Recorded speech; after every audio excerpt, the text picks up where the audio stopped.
오늘의 사연 시작하겠습니다. 이제 막 결혼 3년 차에 접어드는 남자입니다. 아내는 아직도 상상도 못하는 일일 테고, 지금은 정리하고 정상적인 생활을 하고 있기는 하지만 혼자만 추억으로 간직하기에는 아쉬워서 이렇게 사연으로 한번 적어보려고 합니다. 아내는 제가 연애 경험이 없는 숙맥으로 알고 있지만, 제가 총각인 시절에 연애를 하지 않았을 뿐, 두루두루 알고 지내는 여자들도 많았고, 딱히 연애가 아니라도 연애하듯이 지내던 여자들도 몇 명이 있습니다. 아내와 연애를 하던 중에도 저를 찾는 사람들이 많았어요. 아내와 결혼 날짜 잡고부터는 그 생활을 청산했지만 말입니다. 제가 연애를 안 한 이유도 따로 있습니다. 아무리 서로 사랑해도 인연이 아니라면 함께할 수 없다는 말에 굉장히 공감을 하는 이유이기도 합니다. 제가 대학교에 처음 들어갔을 때 만난 동기가 한 명 있어요. 연예인 누구를 닮았다고 신입생 때부터 저 말고도 다른 남자들한테도 관심을 받던 여자였는데, 신입생 환영회 때 저와 그녀의 사이에 썸이 조금 있었습니다. 그런데 참 사람 일이라는 게 좀처럼 생각처럼 되지가 않더라고요. 그녀도 저도 서로에게 관심을 가지고 있었는데, 신입생 환영회 날 술을 마시고 그녀 말고 저에게 관심을 가지던 다른 여자가 저에게 접근하면서 그녀에게 보여선 안 될 장면을 보이고 말았습니다. 오해를 풀고 싶었는데 딱히 기회가 오지 않았어요. 기회가 찾아왔을 때는 그녀에게 저 말고 다른 사람이 생긴 뒤였습니다. 저는 그 충격에 학업도 연애도 손에 잡히지 않아서 군대로 도망치듯 달아났어요. 군대에 가서도 그녀가 계속 아른아른거렸습니다. 휴가를 나와서 학교 친구들을 만나도 그녀의 소식만 전해들을 뿐 그녀를 다시 만날 수가 없었어요. 제가 전역을 하고 복학을 했을 땐 그녀도 제가 군대 들어갈 때쯤 만나던 남자친구와는 헤어졌지만 그녀 곁에 다른 남자친구가 있었어요. 그래도 시간이 꽤 오래 지나서 그런지 그동안 저에게 말 한마디 붙이지 않았던 그녀가 저에게 먼저 인사를 건네었고, 저는 혼자 마음속으로만 그녀를 품고 있었습니다. 제 오랜 기다림이 보상을 받은 건지 저에게도 기회가 찾아왔습니다. 그녀가 그녀의 남자친구와 심하게 다투고 저에게 연락을 해왔거든요. 그날 밤 그녀와 술을 코가 삐뚤어질 때까지 마셨고 아침에 같이 눈을 뜨면서 그녀는 남자친구와 정리하고 제게 오겠다고 말했습니다. 하지만 김종배의 다이아몬드 반지가 그렇게 좋았던 것일까요? 이제 막 복학한 군바리인 저보다 그녀는 좋은 곳에 취업을 앞둔 남자친구를 선택했습니다. 저는 그저 화풀이 상태였을 뿐이란 걸 깨닫고 그때부터 연애는 하지 않겠다고 다짐했던 것 같아요. 학교도 휴학하고 결과적으로는 저도 수많은 상대들과 가벼운 만남을 가지고 살게 되었지만 어쩌다 가끔씩 다른 사람과 있더라도 그녀가 떠오를 때가 많더라고요. 일부러 저와 그녀를 모두 알고 있는 사람들과도 연락을 끊고 지내게 되었습니다. 그녀의 소식을 들을 길이 없었어요. 아무튼 그녀가 졸업을 했다는 말을 듣고 저도 복학해서 다시 대학 생활에 매진했습니다. 가벼운 만남만 갖고 지내며 그렇게 세월을 보내니 어느덧 저도 졸업을 하게 되고 취업이란 걸 하게 되었습니다. 사회생활 하면서 몸이 힘들다 보니 예전처럼 여자 한 명 어떻게 즐거운 시간을 보내볼까 밤새도록 술 마시고 공들이는 것도 지치기 시작했고, 나이가 1살, 2살 먹다 보니 클럽에 가는 것도 참 힘들더라고요. 한 번은 입장 거부까지 당한 날도 있었습니다. 그러다 보니 저도 정착을 하고 싶다는 생각이 들더라고요. 그때쯤 아는 사람 소개로 지금의 아내를 만나게 되었고, 제 인생에서는 처음 해본 연애였는데, 아무튼 별 어려운 일 없이 만남을 지속하게 되니 어느 날에는 결혼 이야기가 오가고, 또 정신을 차리니 그렇게 부부가 되었어요. 연애도 길게 했고 눈만 마주쳐도 전기가 통하는 신혼기간이 지나고 나니 너무 익숙해졌다고 해야 할까요? 왠지 아내와 보내는 하루도 의무적이라는 생각이 들기도 하고, 가벼운 만남을 20대 시절 내내 해왔어서 그런가? 한 사람만 상대하다 보니 조금 지루하다는 생각까지 들게 되었습니다. 아내와는 따로 상의를 한 적은 없어요. 그렇다고 아예 아무 일도 없었는데 매번 거절만 할 수는 없어서 저 나름대로 새로운 시도도 해보고 아내 모르게 노력도 많이 해봤지만 시간이 지나면 지날수록 제 마음은 더 탁해지기만 할 뿐 나아지지 않았습니다. 회사 선배한테 이런 상황에 대해서 상의도 해봤는데 선배도 하는 말이 원래 결혼하면 다 그런 거라고, 가족끼리 그런 걸 왜 하냐고 말하면서 제가 정상이라고 하는데 그 말이 안심이 된다기보다도 오히려 찝찝하게 들려왔습니다. 아내한테 못할 짓 하고 있는 것 같기도 했고요. 다행히 아내도 집안일이다 회사일이다 해서 체력적으로 많이 힘들어해서 자연스럽게 거리를 두고 지낼 수 있었지만 이런 제 속을 겉으로 꺼낼 수가 없으니 답답한 건 매한가지였어요. 그래서 그건 못하더라도 아내한테 죄책감이라도 생기게 하지 말자는 생각에 아내 기분 맞추려 노력하고 최대한 아내가 원하는 걸 해주기 위해 노력해왔습니다. 그러다 어느 날 아내와 함께 텔레비전을 보면서 쉬고 있었는데 TV에서 저희가 신혼여행지로 다녀온 유럽이 나오더라고요. 자연스럽게 신혼여행 때 이야기로 넘어갔고 추억 이야기를 하다 보니 시간 가는 줄 모르게 한참 대화에 꽃을 피웠습니다. 그러다 아내가 유럽에서 받았던 아로마 테라피 이야기를 꺼내더라고요. 여행하면서 여독이 쌓여 조금 피곤했는데 아직도 그때 테라피를 받았던 게 기억에 남는다고 하더라고요. 긴 여행 동안 쌓인 피로가 한 번에 날아가는 것 같았다나요? 저는 그게 사실 제 취향은 아니어서 별로였는데 아내가 좋았다니까 저도 엄청 마음에 들었다는 식으로 말을 해왔습니다. 그러다 아내가 요즘 집안일이며 회사일 때문에 온몸이 뭉치고 피로가 쌓여 있는데 그때처럼 테라피 한번 받으면 좋겠다는 식으로 말을 해왔습니다. 그래서 혹시 유럽이 아니라도 한국에도 비슷하게 해주는 곳이 있지 않을까 해서 아내와 같이 인터넷 검색을 하기 시작했습니다.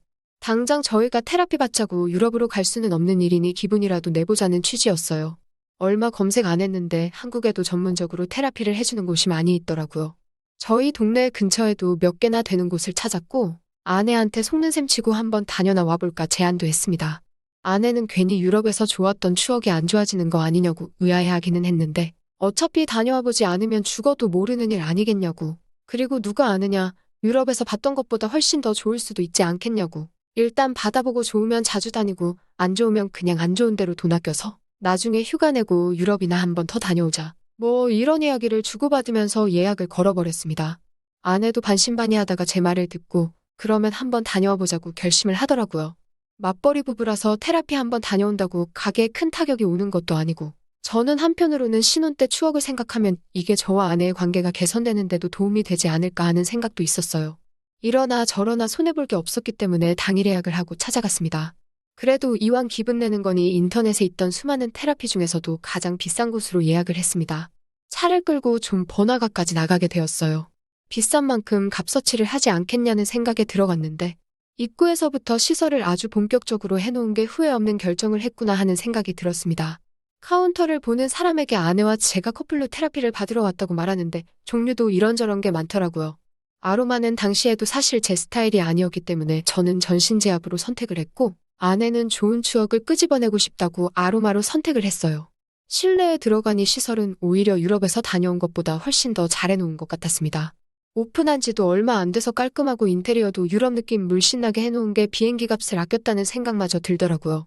그런데 저희를 안내해주던 실장님이 난처한 표정을 지으면서 지금 지압 마사지 하시는 분들이 예약이 다 차 있는 상태라서 30분 정도 더 기다릴 수 있냐고 물어보더라고요. 아내는 조금 난감해했는데 저는 딱히 안 받아도 되던 상황이었기 때문에 그럼 아내 먼저 받게 해주고 저는 기다릴 테니 대신 아내는 30분을 더 연장해줘서 같은 시간에 끝날 수 있게 해달라고 했어요. 그래서 아내랑 같이 방 안에 들어갔습니다. 커플실이 같은 방이라 그런지 아로마 향이 제 코를 찌를 정도로 강렬했어요. 각종 오일 냄새와 향 냄새가 솔솔이 나는 게 옆에 누워만 있는데도 제 마음까지 안정이 되는 것 같았습니다. 아내도 유럽보다 훨씬 더 좋다고 자주 오자고 싱글벙글해 있었고요. 아내는 저보다 먼저 시작을 했기 때문에 저는 옆에 혼자 누워서 앞 관리를 해주시는 실장님이 올 때까지 천장만 보고 있었습니다. 그러다 아내 쪽을 돌아봤는데 아내는 엎드려 누워서 잠에 들어 있더라고요. 아내가 좋아하는 모습을 보니 저도 잘 선택을 했다는 생각이 들었고요. 약속했던 30분이 지났는데도 관리사님이 들어오지 않아서 조금 불만에 차 있었습니다. 15분이 더 지나서야 문이 열리는 소리가 들렸어요. 어차피 아내와 같이 끝나게 해달라고 했으니 늦게 들어온 만큼 아내가 더 좋은 시간을 보내겠다는 생각이 들어서 따질 생각이 없었는데 저는 문 열고 들어오는 관리사님을 보고 비명을 지를 뻔했습니다. 왜냐하면 문 열고 들어온 관리사님이 제가 아직도 가끔씩 생각하는 대학 시절 첫사랑인 그녀였기 때문입니다.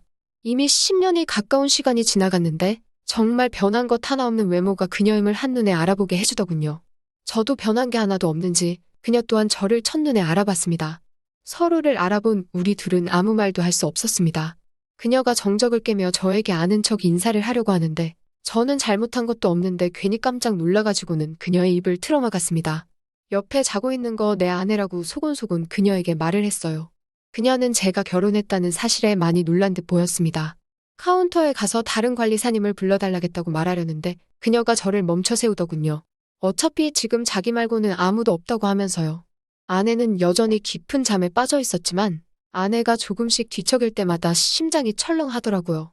하지만 뭐 어쩌겠습니까?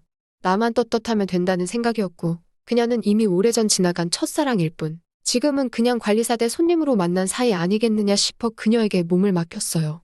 솜씨가 썩 좋은 지압은 아니었지만 그녀의 머리카락이 제 어깨를 스칠 때 술에 만취해 있었고 단 하루뿐이었지만 10년 전 그녀와 함께했던 그날 밤이 생각나더군요. 엎드려 누워 등을 관리받고 있었는데 제 등 위로 물방울이 툭 떨어지는 느낌이 들었습니다. 뒤돌아 그녀를 쳐다보니 그녀는 제 등 위에서 울고 있었어요. 소리가 날까봐 억지로 꾹 참고 눈물을 흘리고 있는 게 다 티가 났습니다. 그 모습을 보니 오만 가지 생각이 다 들더군요. 그녀가 늦게 들어온 15분만큼 아내의 아로마가 먼저 끝났고 아내는 잠에서 깼습니다. 아내가 관리받고 있는 저를 쳐다보는데 아무 잘못한 것도 없는데 괜히 찔리고 혹시 제 과거까지 들킬까 걱정이더라고요. 그녀는 언제 그랬냐는 듯 눈물은 더 이상 보이지 않았고 아내가 나갈 때까지 프로페셔널한 관리사의 모습을 보여줬습니다. 같이 끝나기로 했지만 아내도 잘 만큼 잤다 하고 15분이면 금방이니 먼저 나가서 저를 기다리겠다고 했어요. 그리고 방 안에 저와 그녀 단 둘만이 남게 되었습니다. 아내가 나가자마자 그녀가 저한테 행복하냐고 물어보더군요. 잠깐 사이 그녀의 소식을 물어봤는데 그녀는 그 당시 잘 나가던 남자친구와 결혼을 할 줄 알았는데 지금 내 꼴 좀 보라면서 참 사람일 알다가도 모르겠지 않냐며 저에게 동의를 구했어요. 그리고 다시 숨겨놓은 눈물을 보이기 시작했습니다. 그때부터는 저도 관리고 아내고 머릿속이 새하얗게 변하면서 어느덧 정신을 차리니 그녀를 끌어안고 달래주고 있었습니다. 퇴실할 때 그녀가 건네준 명함에는 자기 진짜 전화번호라고 급하게 볼펜으로 적어놓은 번호가 있더군요. 그렇게 그날 이후로 저는 아내 모르게 그녀를 만났습니다. 카드 내역에 지압 관리받은 내역이 찍혀 있어도 아내는 단 한 번의 의심조차 하지 않았어요. 그렇게 저를 믿어주는 아내의 모습 때문인지 그녀를 만날 때마다 죄책감은 더해갔습니다. 아내 모르게 그녀와는 반년 가까이 만났지만 아내와 다시 행복해지기 위해서 찾아간 곳에서 아내를 배신하고 있었다는 생각에 언젠가부터는 도무지 잠을 이룰 수가 없었습니다. 그리고 결심했어요. 그녀를 정리하기로 말입니다. 그녀는 생각한 것보다 순순히 저를 보내줬습니다. 자기가 저에게 준 상처만큼 자기도 같은 상처를 받는 게 당연한 거라고 이미 저를 다시 만났을 때부터 이 순간을 각오하고 있었다고요. 마지막이라며 저에게 모든 것을 허락해준 그녀와 마지막 밤을 함께하고 저는 그녀의 명함을 불태워버렸습니다. 제가 지은 잘못 때문인가? 아니면 오래 참아왔던 나쁜 마음을 해소해서인가? 그녀와 헤어진 이후로 아내와의 사이 또한 훨씬 좋아졌습니다. 아내가 요즘은 관리받으러 잘 안 다닌다며 물어보더라고요. 그동안 그녀를 몰래 만날 때마다 관리를 받으러 다녔으니 카드 내역에 자주 찍히던 게 요즘은 뜸해지니 물어본다 하더라고요. 아내는 돈 때문에 그러는 거면 걱정하지 말라고 자기도 요즘 생각나서 그러니 한번 같이 다녀오자 제안을 했어요. 노심초사 가게 안에 들어갔을 때 카운터 보는 직원이 한동안 단골이던 저를 알아보면서 저를 관리해주던 관리사님이 그만뒀다는 사실을 전해주더군요. 지방으로 이사를 갔다고 하네요. 그녀는 저와 헤어지면서 저와 또다시 마주치지 않기 위해 저에게 말도 없이 지역을 옮겨버린 거지요. 제가 그녀를 떠나보냈지만 저에게 말도 없이 또 사라져버린 그녀를 생각하니 여러 가지 생각이 오가더군요. 인연이 아니기 때문이라는 생각을 하며 제 맘에서 저도 그녀를 완전히 떠나보냈습니다. 그녀는 어딘가에서 잘 살고 있을 거예요. 그 건강하고 긴 검정색 생머리를 바람에 흩날리면서 말이죠. 적어도 한동안 제 마음 한구석에서 더 오래 살고 있을 거라는 생각이 들었습니다. 떳떳한 것 하나 없지만 그래도 아내와 다시 좋아질 수 있는 계기를 마련해준 그녀에게 고맙고 또 이렇게 글을 적다 보니 그녀가 다시 보고 싶네요. 그럼 이만 사연 줄이도록 하겠습니다. 또 찾아주셔서 감사합니다. 매일 새롭고 흥미로운 사연으로 찾아뵙겠습니다. 구독과 좋아요 잊지 마시고 다음 사연으로 다시 찾아뵙겠습니다. 감사합니다.